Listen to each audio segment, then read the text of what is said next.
데일리 베스트 뉴스를 시작하겠습니다.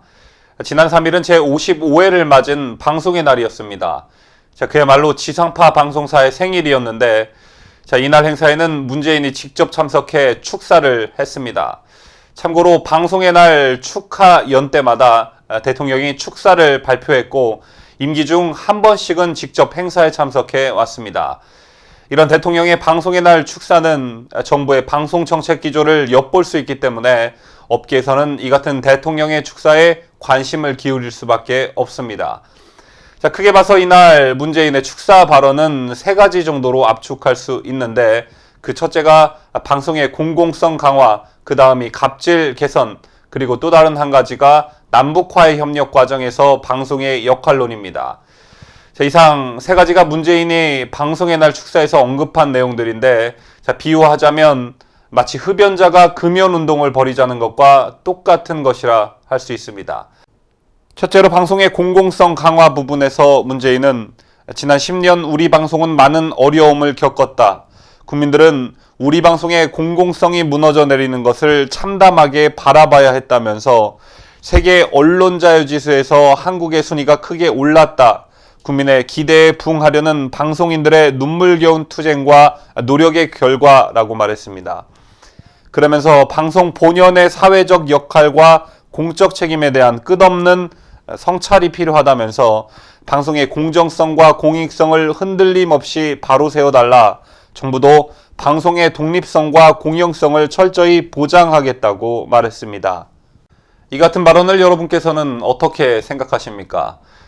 문재인 정부 들어 신문과 방송, 특히 공영방송의 편향성을 심각히 우려하시는 국민들이 많아지고 있습니다.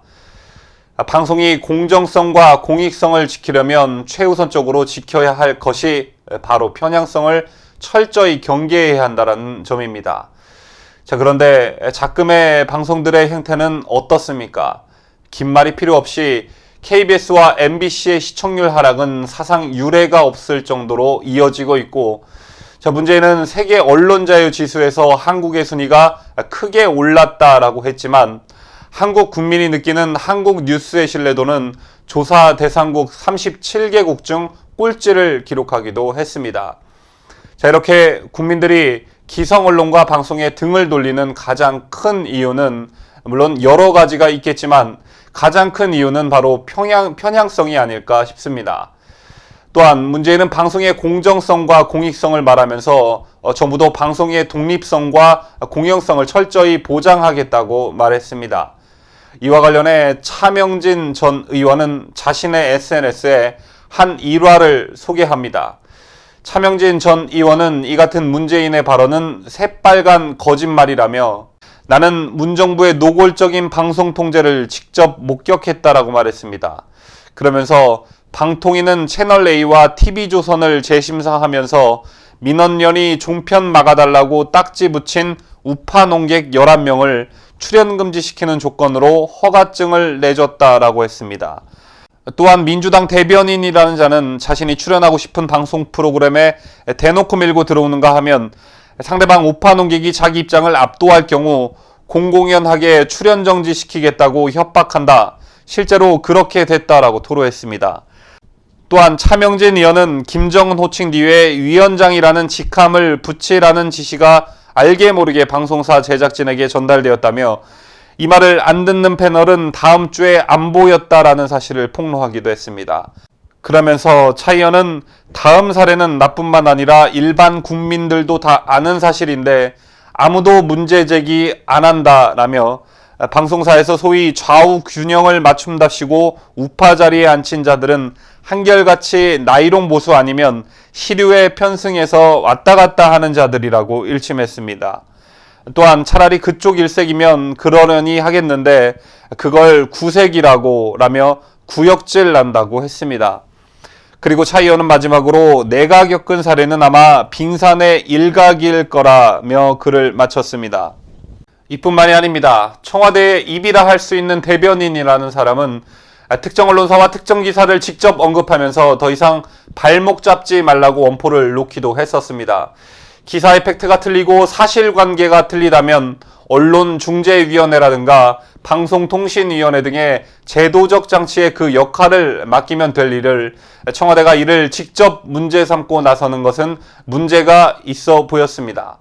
이뿐만 아니라 TV조선 수습기자 A씨가 드루킹 김동원의 경기도 파주시 느릅나무 출판사에서 태블릿 PC 등을 가지고 나오려 했다가 되돌려 놓은 것과 관련 압수수색 영장을 발부받아 TV조선 보도본부 진입을 시도하려 했었습니다. 기자가 취재를 목적으로 벌인 행위에 대해 언론사 본사를 압수수색하는 것은 매우 이례적이었을 뿐 아니라 일몰후에 압수수색을 시도하는 것도 흔한 경우는 아니었습니다. 문제는 이날도 역시 북한 관련 발언을 빼놓지 않았습니다.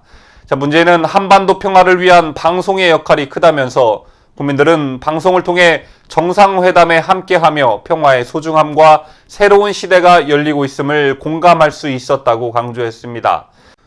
저는 이 같은 발언을 듣고 한참 동안을 혼자 웃었는데 얼마나 더 방송이 친북 방송을 더 해줘야 문재인이 만족할 수 있을까라는 생각을 해봤습니다. 공영방송의 KBS의 본관에 김정은의 사진이 버젓이 걸려있고 역시 공영방송 MBC는 김정은에 대한 우리나라의 국민의 신뢰도가 77.5%에 달한다는 조사 결과를 굳이 방송했었습니다.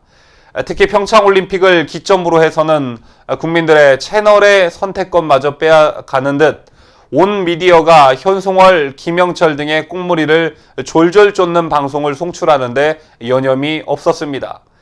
이뿐만 아니라 북한과 김정은에게 불리한 발언을 하는 탈북 인사들에 대한 제약도 잇따랐습니다. 탈북자 출신 안찬일 세계북한연구센터 소장은 국내 한 방송과 가진 인터뷰에서 방송에서 북한 김여정에게 그 여자라고 했다가 출연 정지를 당했다는 사실을 폭로하기도 했었습니다. 또 다른 안보 전문가 2명도 전쟁 위기를 조장한다는 외부 지적이 나온 뒤 같은 방송사에서 출연 섭외가 사라졌다고 말했습니다. 한 조간신문은 정부의 비판적인 안보 전문가들이 받는 불이익을 전하면서 문재인 정부판 블랙리스트라고 보도하기도 했습니다. 여러 사례에서 보듯 온 미디어가 담합이라도 한 듯 친북 방송 일색인데 여기서 어떻게 더 하라고 하는 것인지 차라리 북한 중앙조선TV를 통째로 가져와 남한에서 방송하는 게 오히려 더 빠를지도 모르겠습니다. 뉴스를 마치면서 요즘 문재인에 대한 국정 지지도가 지속적으로 하락하고 있다는 뉴스를 많이 접하셨을 겁니다. 그런데 이상한 점 혹시 발견하지 못하셨습니까? 바로 그것은 문재인의 국정 지지도 하락과 공중파 및 지상파 뉴스의 시청률이 동반 하락하고 있다는 사실입니다. 예컨대 지상파 뉴스를 자주 보는 어떤 시청자가 자신은 현 정부가 상당히 잘못하고 있는 것으로 생각하고 있지만 지상파 뉴스에서 현 정부에 대한 용비 요청과만 계속해서 일방적으로 송출하는 것을 보고 더 이상 공중파 및 지상파 뉴스를 볼 마음이 생기지 않게 되는 것입니다. 이런 점에서 살아있는 권력을 감시하기는커녕 권력을 미화하고 선전하는 데 앞장설 때부터 시청률 하락은 예견된 것이라 할 수 있습니다. 문재인 지지율 하락과 지상파 방송들의 시청률 동방 하락 현상은 지상파 방송들이 뉴스를 통해 일방적으로 연주하는 문비 요청과의 약발이 끝났기 때문에 시청자들에게 전혀 먹혀 들어가지 않는 것도 하나의 요인으로 볼 수 있습니다. 바로 여기에 방송과 언론이 살 길이 있다라고 생각합니다.